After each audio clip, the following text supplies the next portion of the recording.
नमस्कार, जय माता दी। मैं हूं आपके अपनी लाइफ डिज़ाइनर आचार्य जीतू सिंह। आम्ल की एकादशी कहा जाता है, ये बहुत ही उत्तम एकादशी होती है और साथ के साथ इसमें ये भी कहा जाता है कि कोई खास ग्रह बहुत मजबूत होता है इस आम्ल की एकादशी का व्रत रखने से।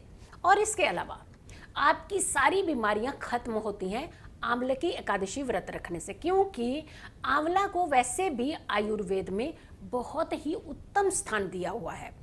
भगवान विष्णु को बहुत प्रिय है आंवला। जानते हैं बहुत सारी चीज़ें कि एग्जैक्टली आपको किस तरीके के फायदे हो सकते हैं। और ये एकादशी तिथि, क्योंकि तिथि का बड़ा महत्व होता है, अगर हम किसी भी समय को बांध करके उसके अकॉर्डिंगली हम किसी भी रिचुअल को, किसी भी कार्य को करते हैं तो वो बहुत जल्दी फलीभूत होता है। ऐसे में कहा जाता है कि जो एकादशी तिथि है वो किस समय शुरू हो रही है, इस चीज़ का ज्ञान होना बहुत ज़रूरी है। ग्रह भी शांत होंगे, फायदे भी मिलेंगे, शारीरिक शुद्धि भी होगी, आत्मिक शुद्धि भी होगी और बहुत सारी चीज़ों का आपको एनर्जीज भी मिलेंगी। वो सारी चीज़ें एक एक करके बताएंगे कि एकादशी पे एग्जैक्टली आपको क्या करना है। लेकिन तिथि कब से है, तिथि कब से शुरू हो रही है? जब आपको एकादशी का व्रत रखना है। 25 तारीख की एकादशी है, लेकिन तिथि कहाँ से शुरू हो रही है? 24 मार्च को सुबह 10:24 पर, यानी 24 मार्च 10:24 AM इन द मॉर्निंग ये एकादशी तिथि शुरू होगी और 25 तारीख की सुबह 9:48 पर ये तिथि समाप्त होगी।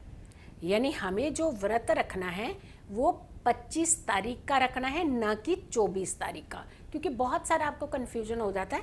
पहले चीज़ रख लेते हैं, बाद में व्रत करते हैं, फिर वो पूजा का जो विधि विधान होता है वो बहुत ही फ़ायदा एनर्जेटिक आपको नहीं रखता है, यानी उतना फ़ायदा नहीं देता है जितने आप हकदार होते हैं। ऐसा नहीं है कि आपने पहले पूजा कर दी या बाद में पूजा करी तो आपको कोई फल नहीं मिल रहा।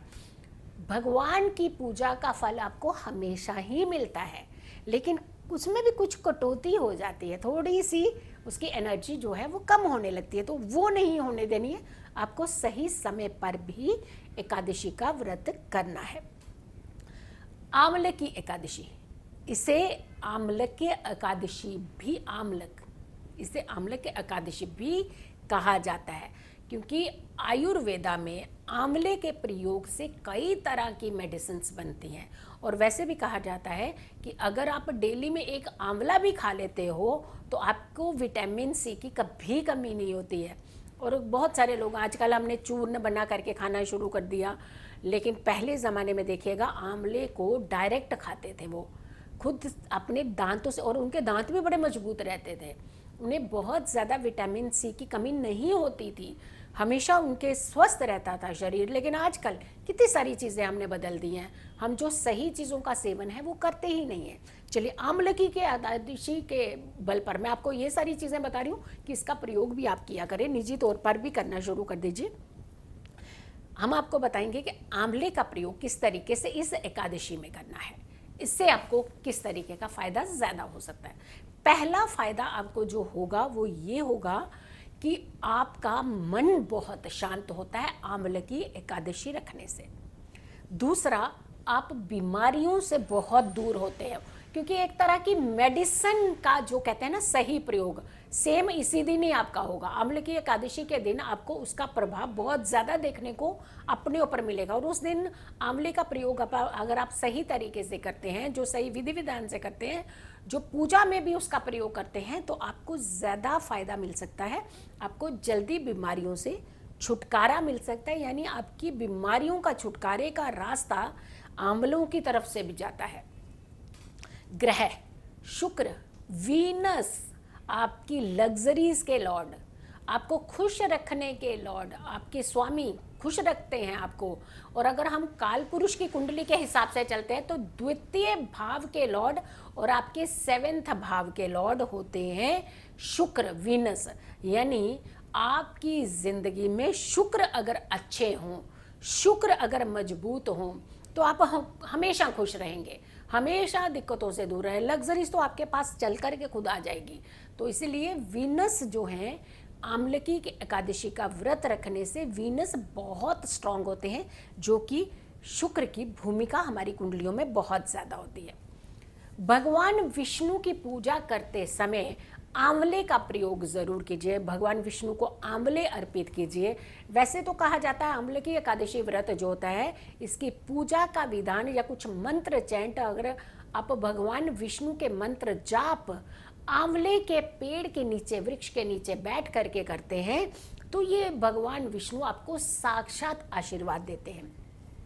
लेकिन जैसा आजकल ये चल रहा है, फ्लैट सिस्टम है, नहीं है, आंवलों के पेड़ पौधे वृक्ष आपको देखने को भी नहीं मिल रहे हैं, जबकि गांव-गांव में आज भी बड़े सुरक्षित रखे हुए हैं। तो आप लोग तो उपाय बड़े अच्छे से कर सकते हैं इनके, और आप आंवले भी खा सकते हैं वहाँ के। लेकिन जो शहरों में रहते हैं, जहाँ ये सिचुएशन अभी नहीं है कि आपको आंवले का पेड़ मिल जाए या वृक्ष मिल जाए जहाँ आप जा कर के कुछ मंत्र चैंट कर सके, तो आप एक काम कीजिएगा, आंवले का एक ढेरी बना लीजिए। अब ढेरी भी कई बार सिस्टमेटिकली नहीं फैल जाते हैं सारे, बट जितने बना सकते हो कोशिश कीजिएगा उस ढेरी को सहायता ले लीजिए। कोई एक साइड में बाउंड्री बना करके, चाहे वो गत्ते की, कागज़ की एक बाउंड्री बना करके उसके बीच में एक ढेरी का रूप बनाइए, एक ढेर बनाइए ऐसा, जिसे एक काल्पनिक, जिसे हम कहते हैं वृक्ष का पेड़, काल्पनिक पेड़ कह सकते हैं आप इसे, वहाँ बैठ करके, उनके समक्ष बैठ करके आप कुछ क्षण मंत्र जाप जरूर कीजिए। और विष्णु प्रसन्न, माँ लक्ष्मी प्रसन्न। माँ लक्ष्मी को प्रसन्न करना है तो विष्णु को प्रसन्न कर लीजिए। ओम लक्ष्मी नमः, ओम लक्ष्मी नमः, ओम लक्ष्मी नारायणाय नमः, इस मंत्र का जाप कीजिए। ओम विष्णवे नमः, विष्णु भगवान के मंत्र का जाप कीजिए और शांत मन से आप ये जाप कीजिए, आपको बहुत फायदा मिला अगर आपने व्रत नहीं भी रखा है। चल, अब ये बात आती है क्योंकि माँ लक्ष्मी बहुत प्रसन्न होती है आंवले की पूजा करने से, श्री हरि बहुत प्रसन्न होते हैं आंवले की पूजा करने से। अब आती है बात कि आपने एक वृक्ष भी कर लिया, मंत्र चैंट भी कर लिए, लेकिन जो व्रत रखने की विधि है वो कैसे करनी है। आंवले का प्रयोग तो आपने इस दिन ज़रूर करना है। आंवले को कहा जाता है कि कुछ रस डाल करके अगर आप उस दिन स्नान भी करते हैं तो बहुत उत्तम माना जाता है।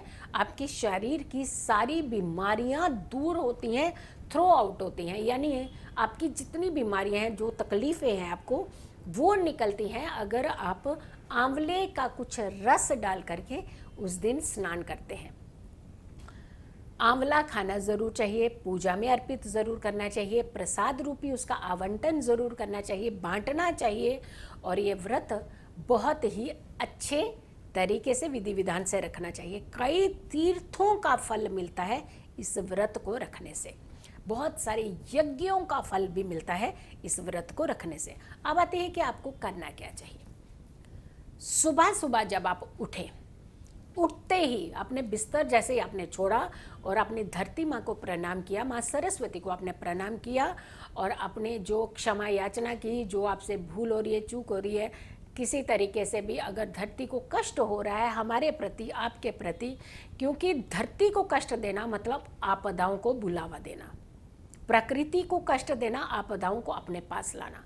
तो भूले में, अनजाने में किसी तरीके से भी आपकी तरफ से कोई भूल चूक हो रही है तो सुबह उठते ही सबसे प्रणाम करते हुए क्षमा याचना ज़रूर किया करें। उठते ही जैसे ही आप धरती माँ का प्रसन्न कर लेते हैं या उन्हें स्पर्श करते हुए प्रणाम कर देते हैं, उसके बाद भगवान विष्णु की तरफ ध्यान करते हुए आप उठ जाइए, बिस्तर छोड़ दीजिए, उसके बाद जाइए स्नान कीजिए। तो भी आपके दिमाग में भगवान विष्णु ही होने चाहिए, क्योंकि जब आप व्रत रखते हैं तो व्रत के साथ साथ आपको कुछ चीज़ों का ध्यान रखने की जरूरत। व्रती को हमेशा कहा जाता है बहुत शांत रहना चाहिए, और ये विधि ऐसा नहीं है कि जब आपने पूजा कर ली, जब आपका व्रत शुरू हुआ कि जब अब मेरी पूजा के बाद ये व्रत जो है वो शुरू हो रहा है तो अब करना शुरू करूंगी मैं भगवान विष्णु का नाम, तो उस समय से नहीं, आपको सुबह उठते ही भगवान विष्णु में लीन हो जाना है। फिर दूसरी बात आती है कि संकल्प ज़रूर लेना है। जब आप नहा धो करके सारे जितनी भी एक्टिविटी से निवृत्त होकर के फ्री होते हैं, उसके बाद आप पूजा पाठ के लिए बैठते हैं, तो वहाँ आपने संकल्प लेना है भगवान विष्णु से व्रत पूरा सफल और पूर्ण करने का। यानी सफल करने की एनर्जी तो भगवान विष्णु ही देंगे आपको, और पूर्ण करने की आपने हिम्मत करते हुए ये संकल्प जरूर लेना है। उसके बाद आपने जब आसन पर बैठना है तो सबसे पहले घी का दीपक जलाना है, ये याद रखिएगा, घी का दीपक जलाएं और जो भी विधि विधान, कथा सुने, कथा पढ़ें, सारी आप पूजा पाठ और आंवले का प्रसाद भगवान विष्णु को जरूर अर्पित करें। ये ज़रूरी होता है क्योंकि आंवला सिर्फ उस समय आपके लिए एक एनर्जी पैदा नहीं कर रहा, आपकी ज़िंदगी में बहुत बड़ी सुख सुविधाओं को आगमन कर रहा है, यानी उन एनर्जीज को आपके लिए बुला रहा है। एक छोटा उपाय बताने वाली हूँ आपको, क्योंकि इससे एकादशी आपने वो व्रत पर ये उपाय ज़रूर करना है, क्योंकि अगर आपने अपनी ज़िंदगी में बहुत सारे कष्टों को दूर करना है। बहुत जल्दी ये उपाय बताने वाली है, आपने जाना कहीं नहीं है, पूरी वीडियोज़ को ध्यान से देखना है। पूरा पूजा पाठ के बाद में आपने दिन भर किसी को नहीं सताना है, किसी को परेशान नहीं करना है, कोई द्वेष नहीं रखना है, कोई आपने किसी को किसी तरीके की पीड़ा देने का प्रयास नहीं करना है, शांत रहने का प्रयास करना है। और शाम की पूजा भी आपने ज़रूर करनी है। अब आपने शाम को एक उपाय करना है, लेकिन ये उपाय आपने सूर्य अस्त से पहले पहले कर लेना।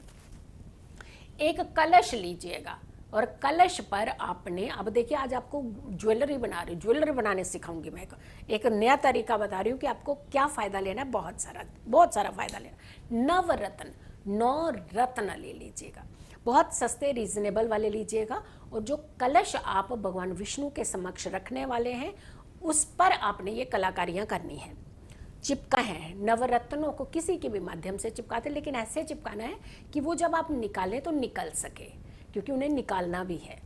9 रत्न आप उस कलश पर लगा दीजिएगा और उस कलश को आप भगवान विष्णु के समक्ष रख दीजिए। ये सूर्य अस्त से पहले की विधि करनी है आपने। दूसरी सुबह आपने ये कलश उठा लेना है, जितना पानी भरा हुआ है वो आपने किसी पवित्र पौधे में डाल देना है और थोड़े से जल का पूरे घर के अंदर छिड़काव कर देना है। और जो 9 रत्न है वो सारे 9 रत्न इकट्ठे कर लेने हैं, एक हरे कपड़े में बांधने हैं और हमेशा अपनी या तो तिजोरी में रख लेना है या फिर अपने पास रखने हैं। अन्न धन की कभी कमी नहीं होगी, भगवान विष्णु खुल करके आपको धन देने वाले हैं। और ये नवरत्न हमेशा अपने पास रखिए। अगर आप चाहें तो उसका लॉकेट भी बना सकते हैं, अगर आप चाहें उसकी रिंग बना सकते हैं, उसका ब्रेसलेट बना सकते हैं, लेकिन ये नवरत्न हमेशा आपके साथ रहने चाहिए।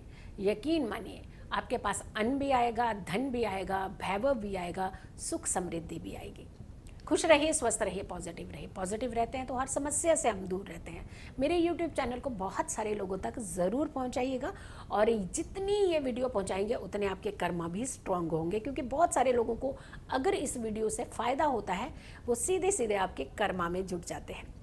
अगर आप लोग अपॉइंटमेंट लेना चाहते हैं, यानी निजी तौर पर पर्सनली अपनी कुंडली दिखाना चाहते हैं, तो जो नंबर्स दिए हैं उन नंबर्स पर कॉल करके अपनी अपॉइंटमेंट भी फिक्स करा सकते हैं। खुश रहिए, स्वस्थ रहिए, पॉजिटिव रहिए। पॉजिटिव रहते हैं तो हर समस्या से हम दूर रहते हैं। जल्दी हाजिर होंगे एक अच्छी वीडियो के साथ, तब तक के लिए नमस्कार।